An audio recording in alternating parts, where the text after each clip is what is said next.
This podcast is sponsored by nobody.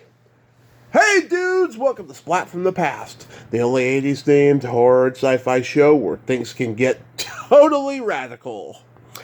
Now today I will be welcoming Rhonda Wong. Rhonda was a stand-in and a background actress in a lot of TV shows and one of my favorite cult movies of all time, John Hughes' Weird Science. You know, I love that freaking movie. She's gonna be I believe, my fifth guest from the movie, and she was in the background in the party scenes in the movie, and she worked in the background of like Cheers, and she was in episodes of like Tales of the Gold Monkey, the Colbys, Dynasty. I'm sure stuff that IMDb doesn't mention. And her son Casey Wong is a makeup artist. Her and him have a table at Musterpalooza every year, and I'm sure I saw them there, but our paths never really crossed. How I came to getting Rhonda on the podcast is that the podcaster Joe Parisi, who has a retro show, he had her on last year to talk about Weird Science, and they talked for under 10 minutes in that interview because he had Britt Leach on, who's going to be coming on this show in the future. And I thought, she sounds very free-spirited, very nice, and very interesting. I love my extras, my bit part players. You all know I'm friends with Terry Bolo, and I think she would be a great conversation. So lo and behold, that's why she's coming on the show today. Also, rest in peace, Miles Goodwin, frontman for April Wine, one of the most underrated hard rock bands to come from Canada. Everyone knows their classic power ballad, Just Between You and Me. But I love their rockers. They bordered on glam rock, even though April Wine didn't have a glam rock image per se. They did Hot Chocolates, You Could Have Been a Lady. They had hits with Roller, I Like to Rock, Ladies Man, Sign of the Gypsy Queen. All first-rate rockers. It's such a sad loss. Rest in peace, Miles Goodwin. So yeah, here is my interview with Rhonda Wong.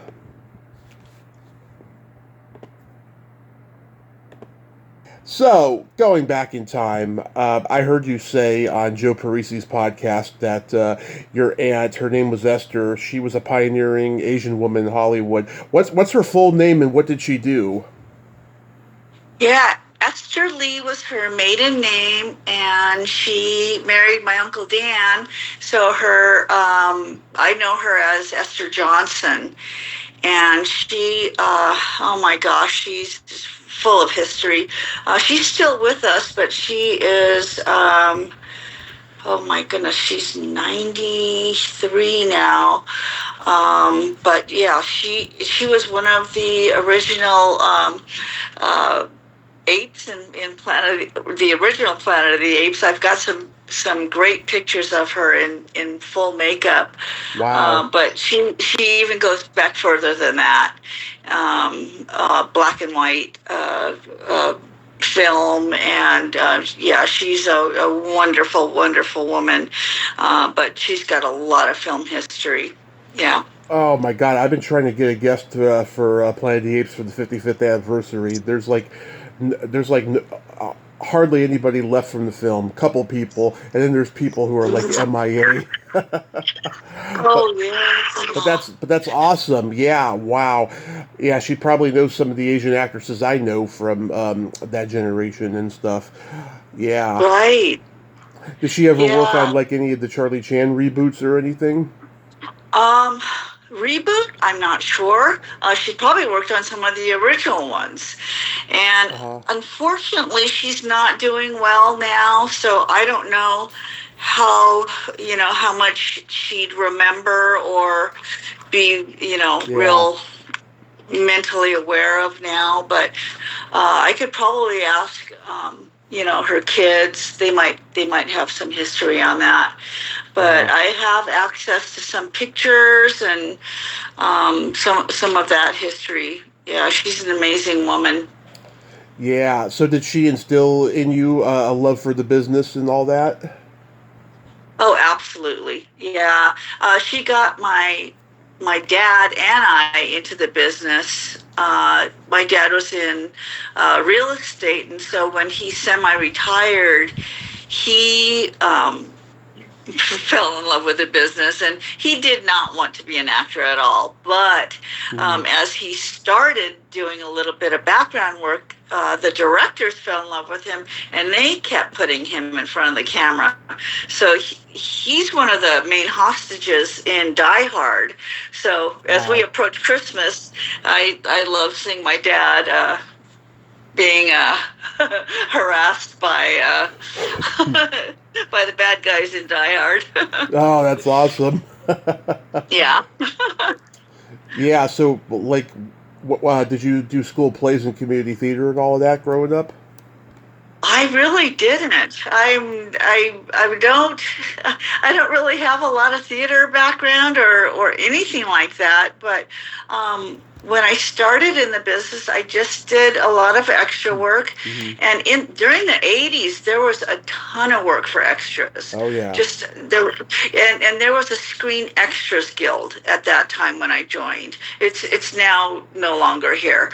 It dissolved, and then it just went to SAG-AFTRA. And it actually, SAG was just by itself, and then it joined with AFTRA. Now it's SAG-AFTRA. Yeah. So after high school, did you attend college? Just a little bit, just community college, yeah. But then I just got really, I was a manicurist, and then I just got really busy in the business. And there was so much work to be had. Like I said, doing background work, movies, TV, print work, commercials, a lot of commercials. And so I kept myself really busy after mid-'80s, so it kind of waned. And then I got married and had kids, and that's pretty hard to do with a family. Right. And what kind of commercials did you do? Oh, gosh, all kinds, from apple juice, car commercials, just nothing of note, nothing that I can remember that's really pertinent, but just stuff that was really nice paychecks. Yeah. Yeah. Good stuff, yeah. And, back then you went by Rhonda Bang? Yeah, my last name was Bang. Yeah, I like that. A lot of good material with that one. Yeah, but it was good because casting directors remembered that, and that's you have to stand out any way you can. So, but also too, now we're in the world of woke now, but back then. There were so many shows that were so stereotyped. So that's a lot of the work I got too. We had like the A-Team, China Beach, all those kind of shows, and so there was like village scenes and that type of stuff. So I got a lot of that type of work. But, anything to keep busy. I'm not going to turn a job down. Yeah. Yeah.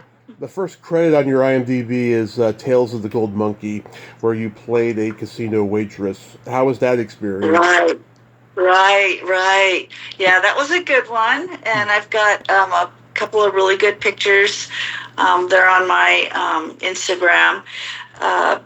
But, yeah, boy... That's an oldie. That didn't last long. I think that was just a couple of seasons. That was one season. Worth. Yeah, Donald Belisario. One season. He produced it. And James Frawley directed that episode. Do you remember anything about him? I really don't. It was a good episode for me though, because I had a couple of close-ups, and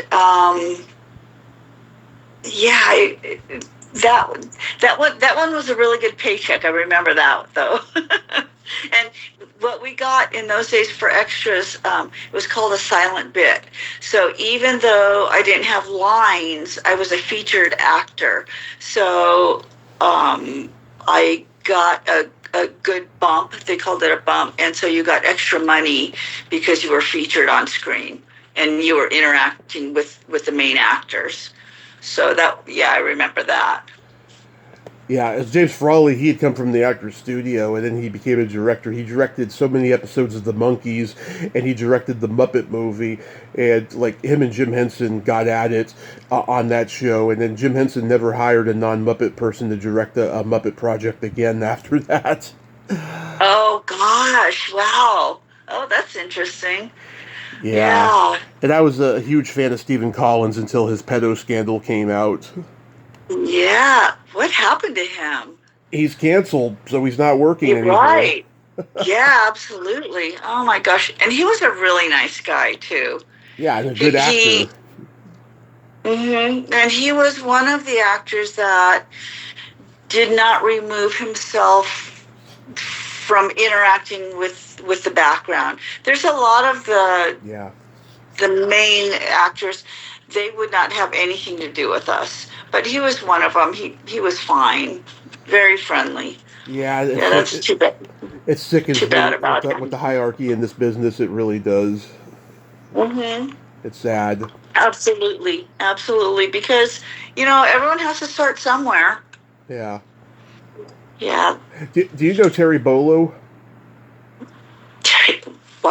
I do not, but the name sounds very familiar. She was a background player and a stand-in in many things in the 70s, 80s. She's a very good friend of mine. Probably one of the best friends I've made doing this podcast over the years. Oh, one of my biggest supporters. I just love her. Yeah, and she's like a huge advocate for background people and stuff. She even was part of a documentary about background people. Oh, okay. I'm going to have to look her up after we get off. Huh. Okay. Yeah, she's so awesome. So, how did you get to be in Weird Science? I just got a call to show up. And you listen to the Odd podcast, but I'll just go over the story really quick. Because I got my stories as well. Go ahead. I was just one of the party goers, but they grabbed me because I looked similar to one of the gals who was in the Blue Kitchen, and she had gone out one of the nights when they just had started the establishing shots for the Blue Kitchen, and she had gotten into a car accident and was killed. Yeah, and she was in the establishing shot, so I went and she had her back to the camera, so I just wore the clothes and I doubled for her. And then after that, it turns out I knew a lot of the stunt people and the ADs from when I worked on Streets of Fire. Right. And then I didn't know you did that. Yeah, that was a fabulous shoot.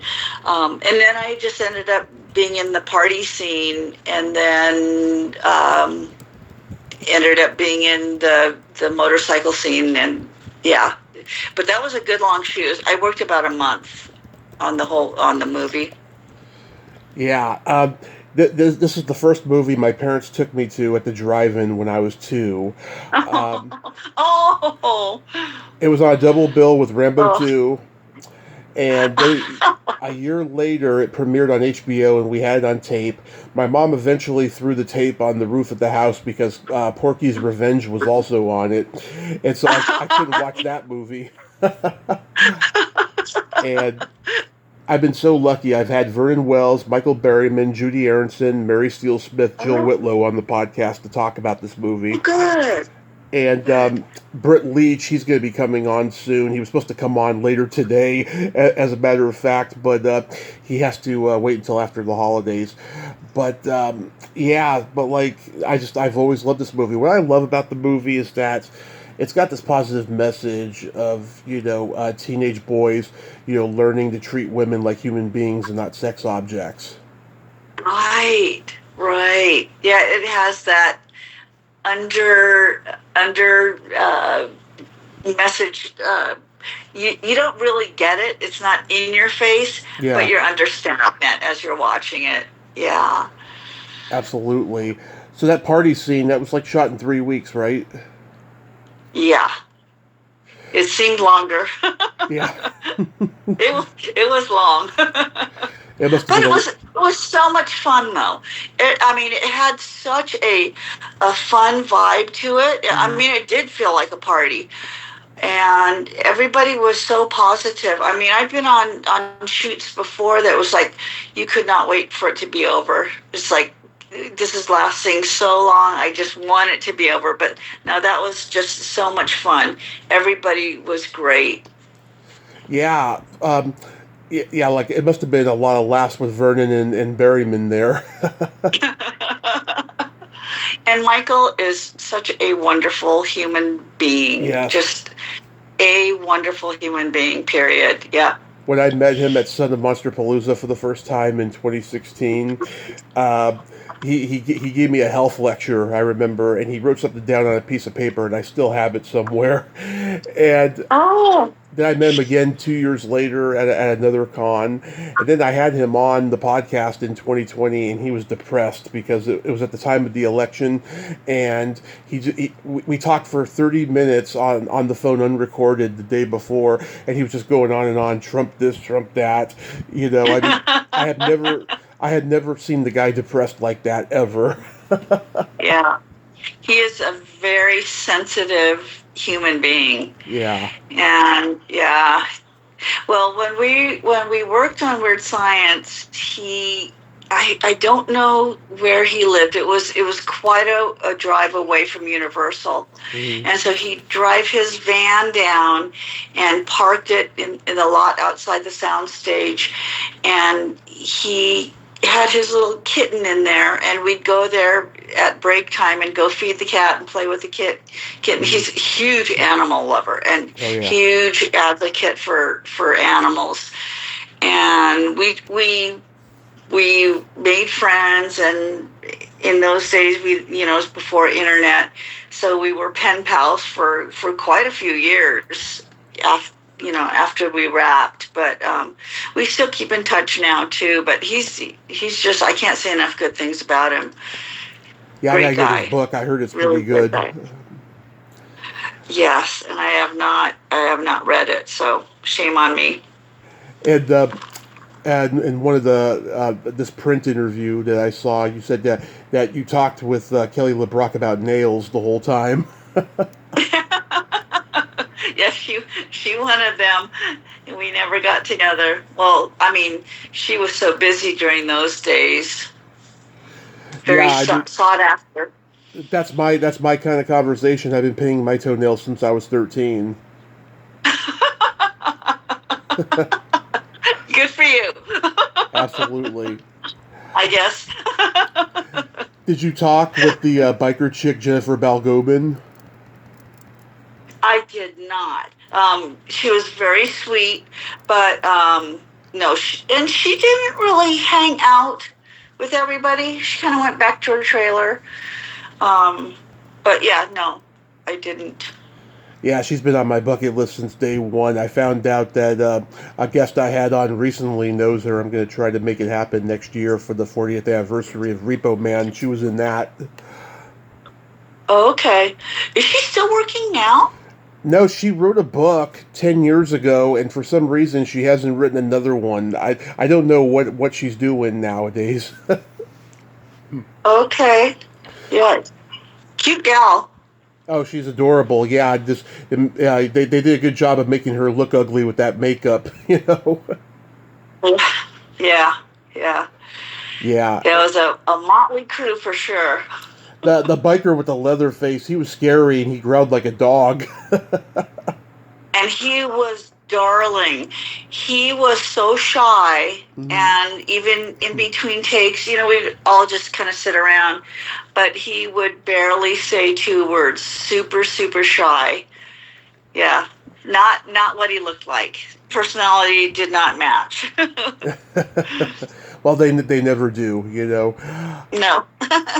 How was John Hughes as a director?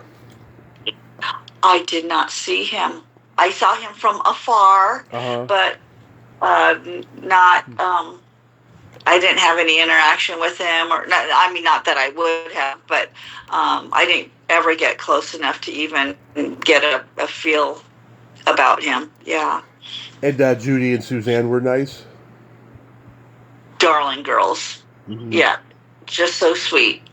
All of them. Yeah. And Robert Russler, he was just so down to earth. I think also too, with it being I think it was his first movie, his first big film. Yeah.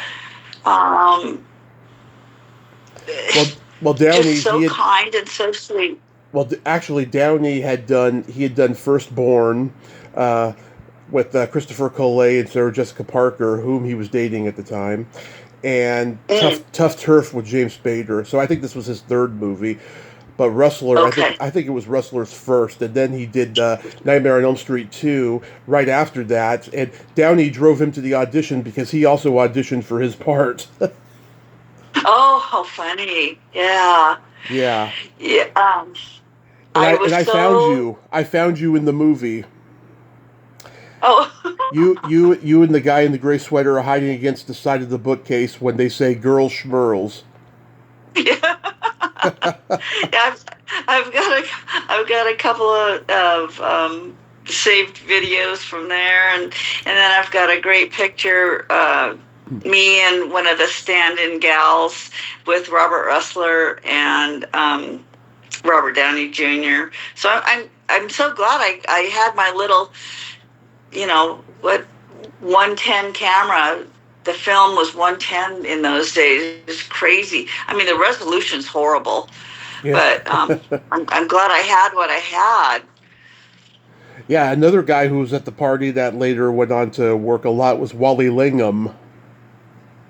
Wally Lingham. Was he one of the stunt guys? No. He's the guy with the kind of punk rock hair. His name is Art, and he ends up in the TV, like when everything goes crazy. Oh, okay, got it. Yeah, he's like a director now and stuff, but he worked a lot. Okay. He did the Fast Times at Ridgemont High TV series. Oh, okay, got it. Yeah. Yeah.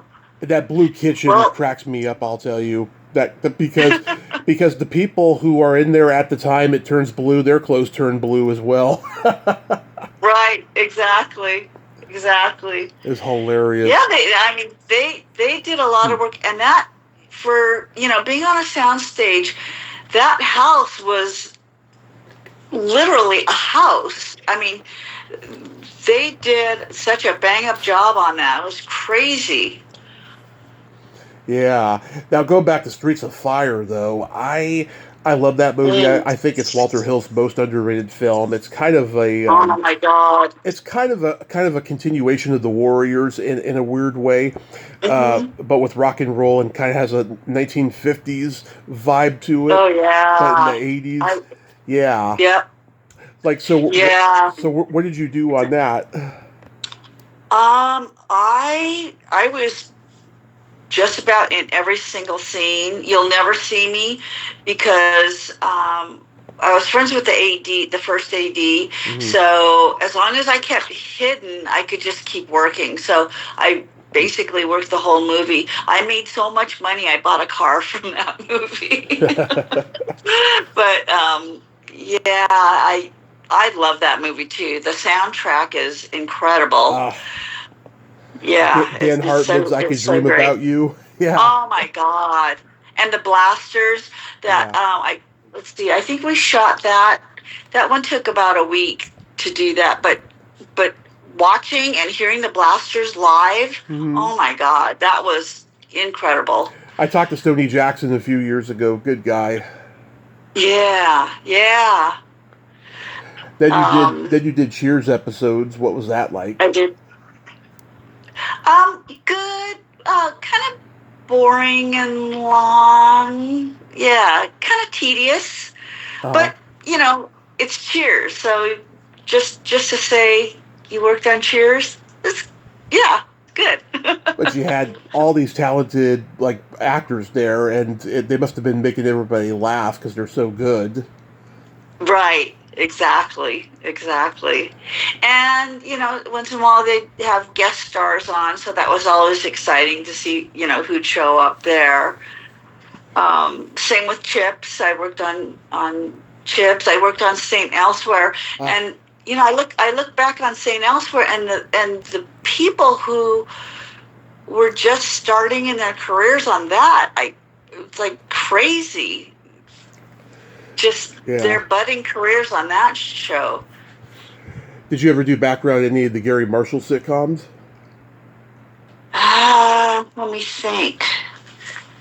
Probably not. I don't think so. Yeah. Chips, no, I don't think so. People have told me that Eric Estrada's ego was out of control. Did you ever see that? No. And because I knew him personally, my girlfriend, Kathy Shower, I don't know if that name rings a bell. She's a Playboy. She was touted as the oldest Playboy. Okay. Yeah. Yeah. Which I think she was like 30 or something like that. But anyway, they dated for a while, so I knew him on a different level. But I can see that. I can see where people say that, But he was always really nice. Well, he had a lot of responsibility because he was like the first like Latino TV star, and I think it kind of put pressure on him a little. Oh sure. And I can see where they're coming from. But how about the Colbys?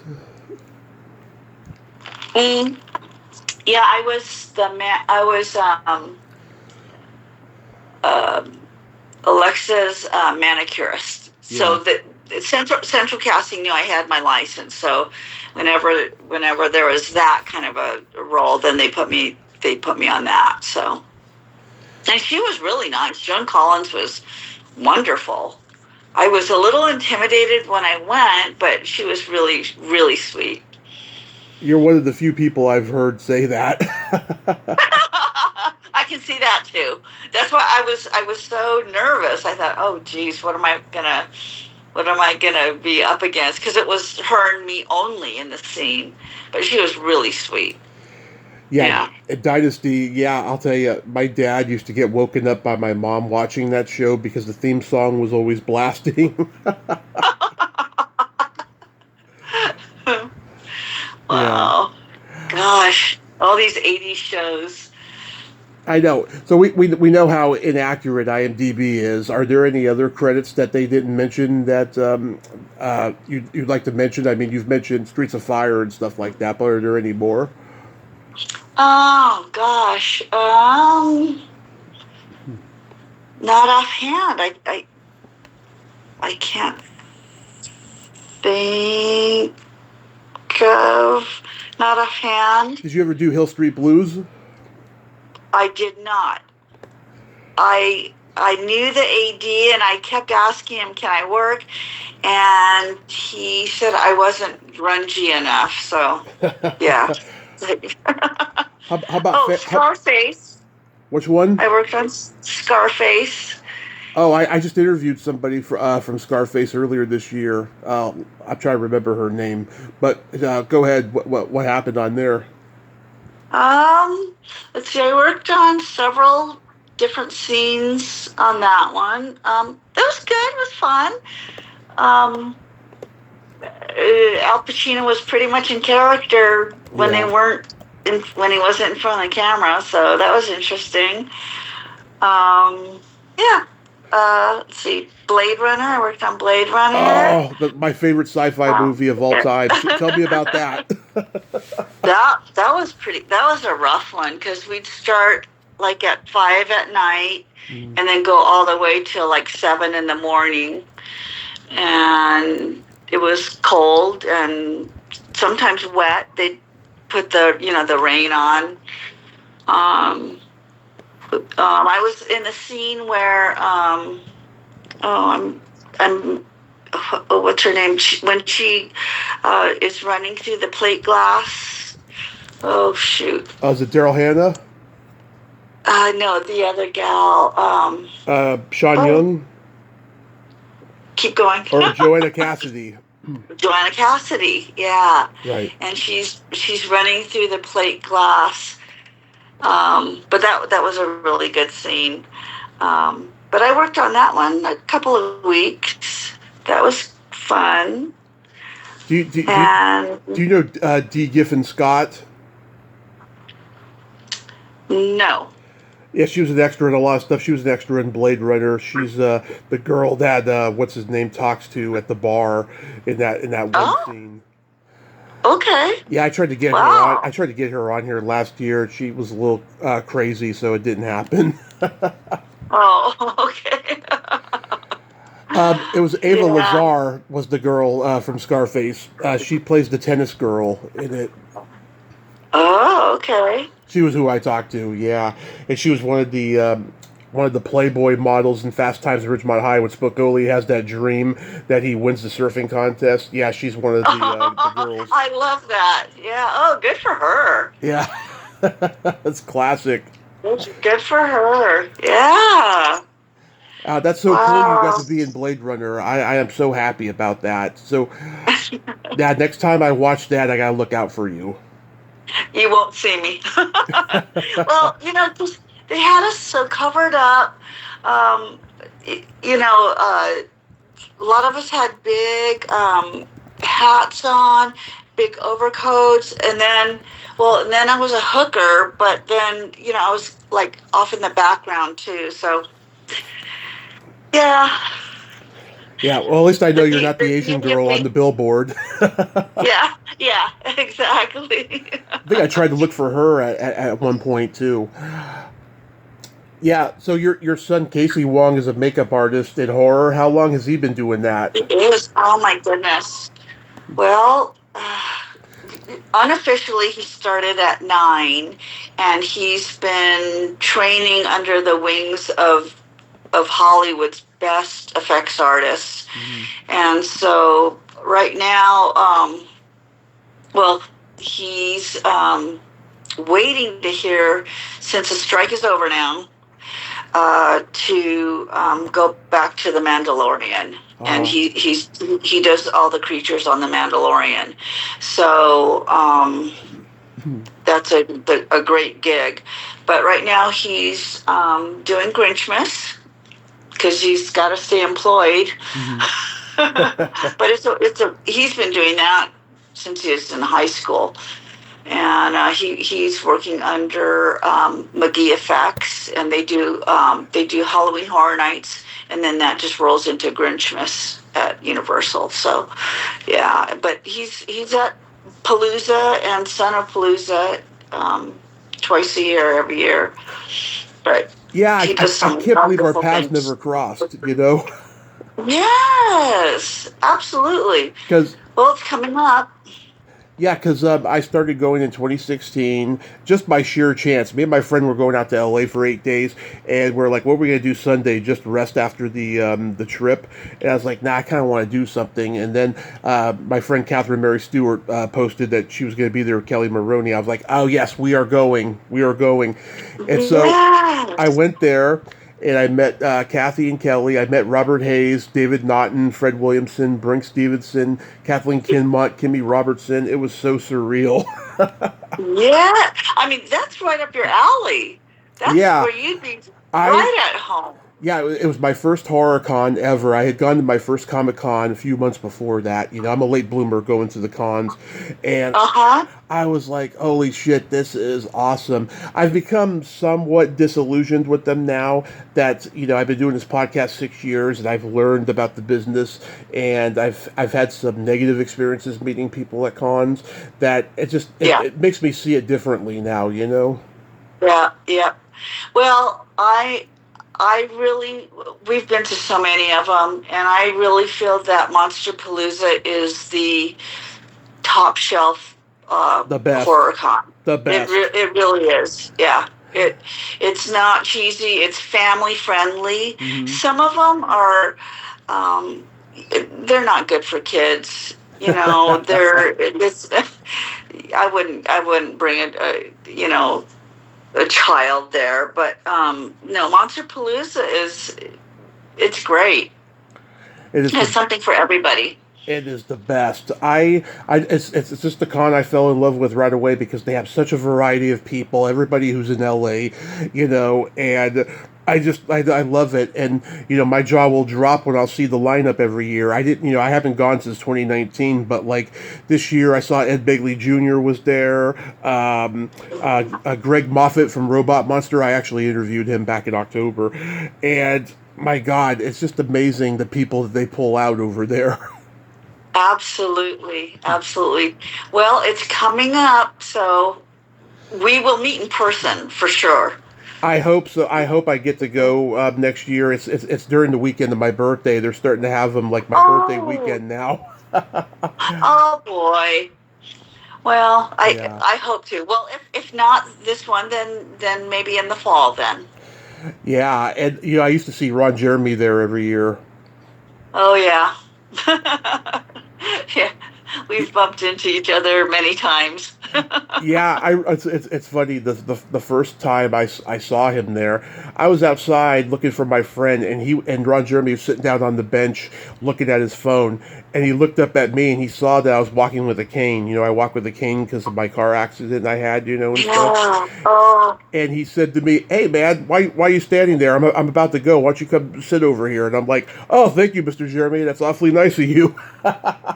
Oh, well, he's so approachable too. Yeah. I think people are a little intimidated, but no, he's a nice guy. I don't think he's in any shape anymore, but oh yeah, after that shit, yeah. Yeah. Do you still? I think he has dementia. Probably, he's at that age. Yeah. And all the partying he did back in the day. Oh my goodness. It catches up to you, especially if you're a baby boomer. Yeah, absolutely.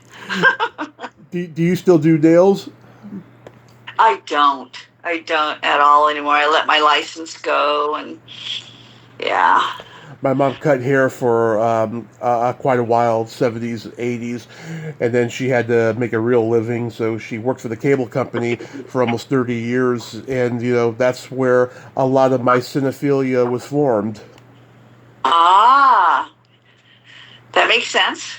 Yeah, got my mom to thank for that, Yeah, absolutely. But I did have a woman I went to once a month to get my toenails done back in like 2008 to 2010, and then she like raised her price, and then I stopped going to her, and now I just do them on my own.